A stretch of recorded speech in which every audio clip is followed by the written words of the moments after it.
I hate him. I hate him so much." Those words echoed through Paul Morrison's bedroom as the 3-year-old sat on his bed, punching his pillow with tears streaming down his face. Just hours earlier, he'd been humiliated again in front of the entire school, his books scattered across the hallway floor, phones recording his embarrassment, laughter ringing in his ears. And Troy Henderson, the athletic, popular kid, who seemed to have made tormenting Paul his personal mission, standing over him with that smug smile. "Bookworm! Bookworm!" The chant had followed Paul down the hallway like a curse. Before we continue with Paul's story, if you've ever felt like Paul, powerless, angry, and desperate for things to change, make sure you hit that subscribe button and turn on notifications. This story has a powerful message that could change your perspective on strength and revenge forever. Drop a like if you're ready to see how Paul's journey unfolds, and stick around because what happens next will surprise you. This wasn't the first time. It wasn't even the 10th time. For months, Troy had made Paul's life miserable. Every day brought a new humiliation, a shove in the hallway, books knocked from his hands, insults thrown loud enough for everyone to hear. Paul was smart, loved reading, kept to himself, and somehow, that made him a target. The anger inside Paul was growing. Every night, he fantasized about fighting back, about making Troy pay for every insult, every shove, every moment of humiliation. He imagined himself strong and powerful, watching Troy cower the way Paul had cowered so many times. But reality was different. Paul was slight, not athletic, and had never thrown a punch in his life. Have you ever been in Paul's position? Have you ever wanted revenge so badly that it consumed your thoughts day and night? Let us know in the comments below. Your story might help someone else who's going through the same thing right now. Something had to change. Paul couldn't live like this anymore. 3 days after the hallway incident, Paul walked past the community center on his way home from school. He'd taken a different route to avoid Troy and his crew. Through the large windows of the gym, Paul saw something that stopped him in his tracks. A group of kids, some his age, some younger, were training in martial arts. But what captured Paul's attention was the instructor. Coach Michael Pius moved with a grace and power that seemed almost effortless. He was a big man, muscular. But when he demonstrated techniques, there was something almost beautiful about his control and precision. Paul stood there watching for 20 minutes. The discipline, the focus, the power. This was what he needed. This was how he could finally stand up to Troy. The next day, Paul came back. And the day after that, each time, he stood outside the window, watching but too nervous to go in. On the third day, Coach Michael noticed him and waved him inside. "You gonna stand out there all day or you gonna come in?" Coach Michael's voice was deep but not unkind. Paul hesitated, then slowly entered the gym. The smell of sweat and rubber mats filled his nostrils. Up close, Coach Michael was even more imposing, but his eyes were kind. "I've seen you walk past here 3 times this week. What's your name?" Paul Morrison." "Coach Michael Pius. But everybody calls me Coach Mike. You interested in learning?" "Maybe." Paul shifted his weight nervously. "How long does it take?" "How long does what take?" "To learn how to, fight." Coach Michael's expression changed slightly. He studied Paul's face, and Paul felt like the man could see right through him, see the anger, the fear, the desperation. "That depends. Why do you want to learn?" The words tumbled out before Paul could stop them. "There's this kid at school, Troy. He keeps messing with me, calling me names, pushing me around, making everyone laugh at me. I just want to make him stop. I want to..." "You want to hurt him?" Paul looked down, ashamed but defiant. He nodded. I understand. Believe me, I do. Coach Michael gestured to a spot on the mat. But if that's the only reason you're here, this isn't for you. So you won't teach me? I didn't say that. Sit down, Paul. They sat cross-legged on the edge of the mat. Coach Michael was quiet for a moment, as if deciding how much to share. If you're enjoying this story so far, go ahead and smash that like button. It really helps us continue creating content like this. And don't forget to subscribe if you haven't already. We share inspiring stories like Paul's every week. When I was your age, maybe a little older, there was a guy.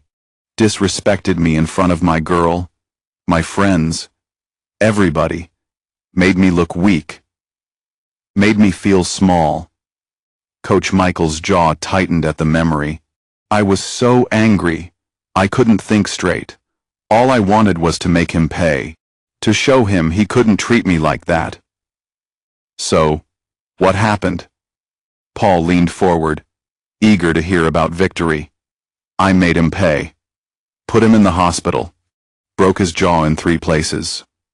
Paul's eyes widened. For real? Yeah. And you know what I got for it? Juvenile detention. Lost my boxing scholarship, my ticket out of the neighborhood. Lost my girl. Lost 2 years of my life. But worst of all, Coach Michael looked Paul directly in the eyes. I lost myself. Paul. That anger? It didn't go away after I hit him. It got bigger. It started eating me from the inside. I became someone I didn't recognize. Someone I didn't like.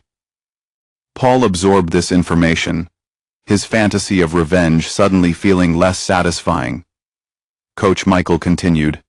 See, anger is like fire. You can use it to keep warm, to light your way forward. Or you can let it burn everything down, including yourself. The question is, can you control it, or does it control you? Paul's voice came out as barely a whisper. It controls me. At least you're honest. That's a start. Coach Michael stood and extended his hand to help Paul up. You want to learn? I'll teach you. But not how to fight. I'm going to teach you how to be in control. Real strength isn't about hurting people. It's about controlling yourself when you want to hurt people most. I don't know if I can do that. That's because you haven't tried yet. Be here tomorrow. 4 o'clock. Don't be late. What do you think about Coach Michael's lesson? Do you agree that real strength is about self-control? Or do you think Paul should learn to fight back? Drop your thoughts in the comments. We'd love to hear your perspective on this. The next 3 weeks changed Paul's life in ways he never expected. The training was harder than anything Paul had ever done. Coach Michael didn't just teach him how to punch and kick. He taught him how to breathe, how to center himself, how to find calm in the middle of chaos. When Paul's form was sloppy, Coach Michael corrected him patiently. When Paul wanted to quit, Coach Michael pushed him to do 10 more repetitions. Your body will do what your mind tells it to, Coach Michael would say. But first, you have to master your mind. During one session, Paul was practicing breathing exercises when his mind drifted to Troy. He thought about the last incident in the hallway and felt his jaw clench, his fists tighten. Where'd you go just now? Coach Michael asked, watching him closely. What do you mean? Your body's here, but your mind went somewhere else. Where'd you go? I was thinking about Troy. And you got angry. It wasn't a question. Paul nodded. That's the problem. Troy's not even here, but he's controlling you. He's taking up space in your head rent-free. You want to beat him? Stop letting him live in your mind. The lesson hit Paul harder than any punch could have. He was giving Troy power over him, even when Troy wasn't around. As the weeks passed, Paul noticed changes. He stood, straighter. He made eye contact more often. When Troy bumped into him in the hallway one day, Paul took a deep breath, centered himself like Coach Michael taught him, and simply walked away without reacting. Troy looked confused. He'd expected fear or anger, and got neither. Have you ever had someone living rent-free in your head? Someone whose words or actions you couldn't stop thinking about? Tell us in the comments how you dealt with it. And if this story is resonating with you, hit that subscribe button so you never miss our weekly uploads. 3 weeks into training, Paul felt ready. "Coach Mike, I think I'm ready," he announced during practice. "Ready for what?" "To face Troy." Coach Michael set down the pads he'd been holding. "Oh yeah?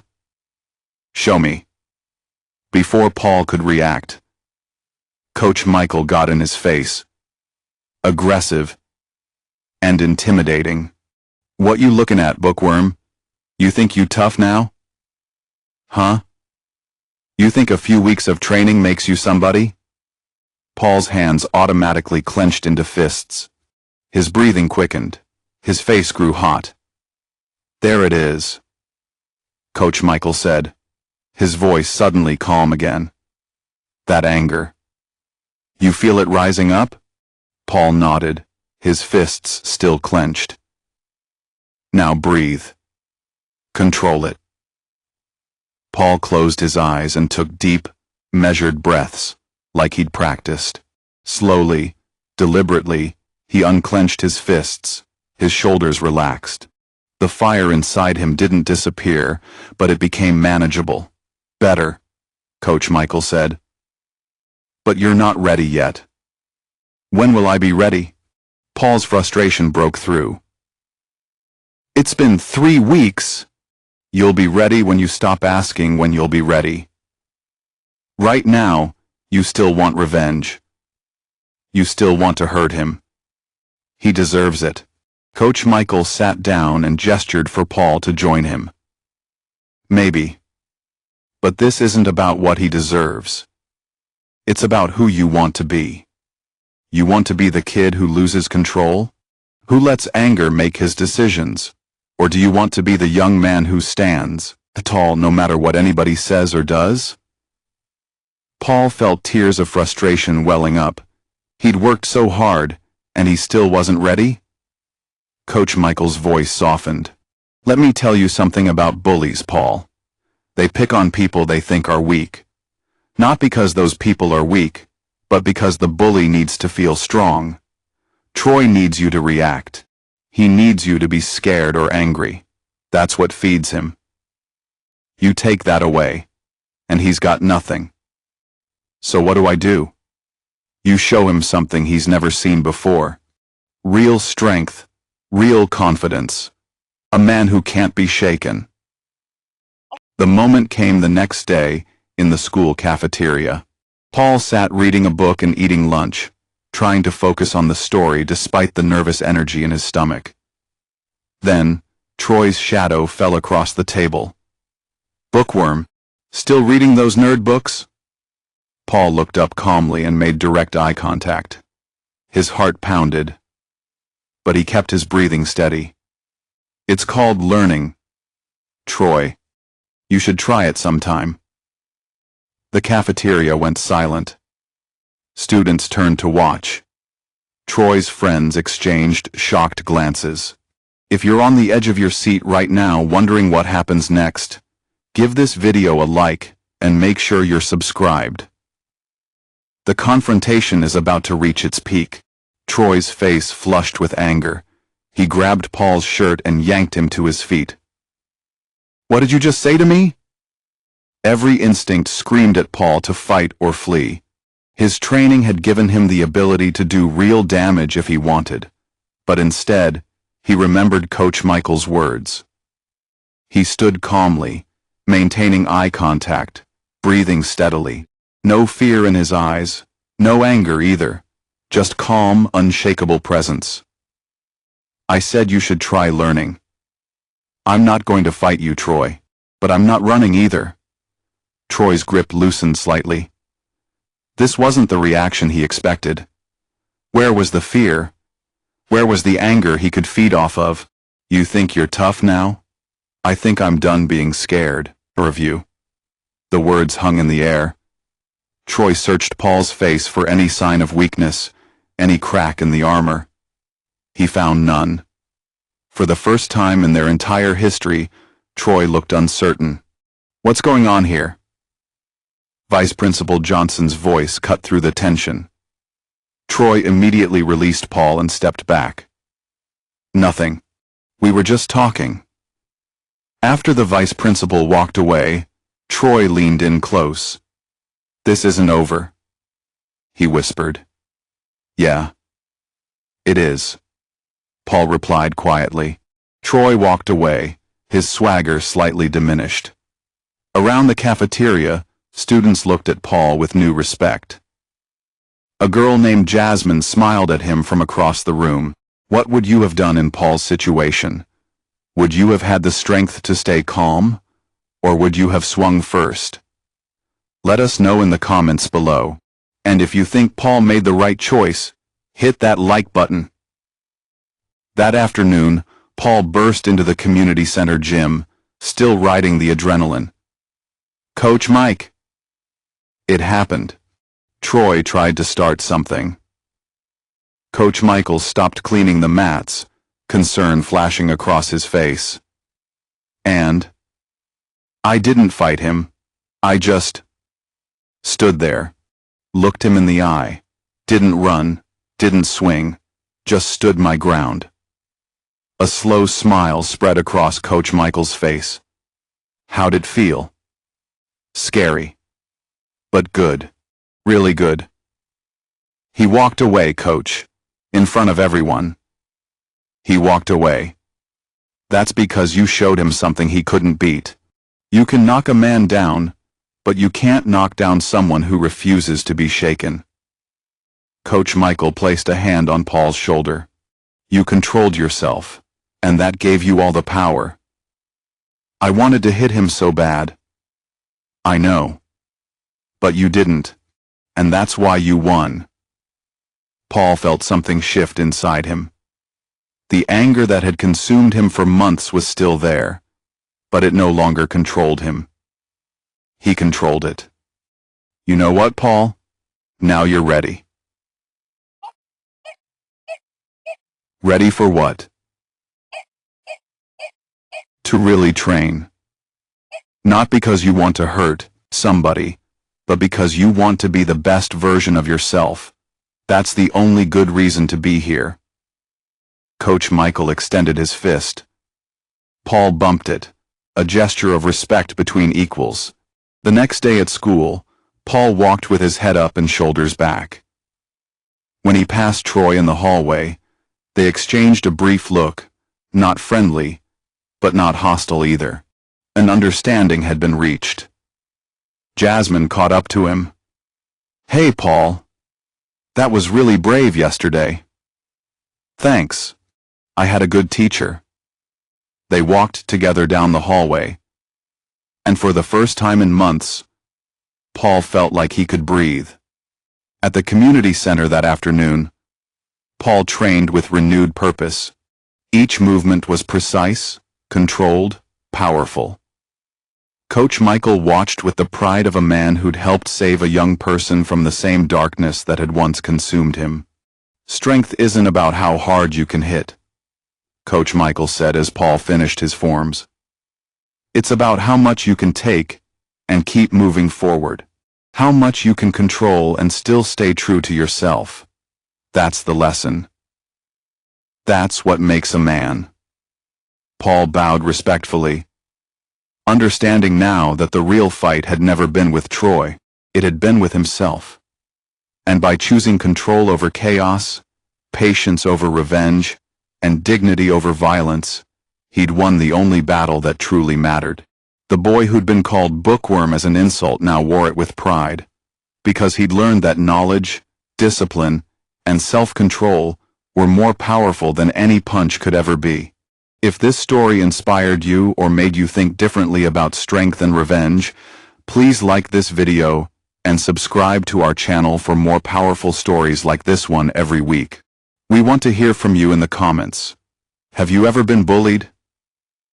How did you handle it? Do you think Paul made the right choice by not fighting back? Have you ever had a mentor like Coach Michael who changed your life? What's the most important lesson you learned from this story? Share your thoughts, experiences, and opinions below. Your comment might be exactly what someone else needs to hear today.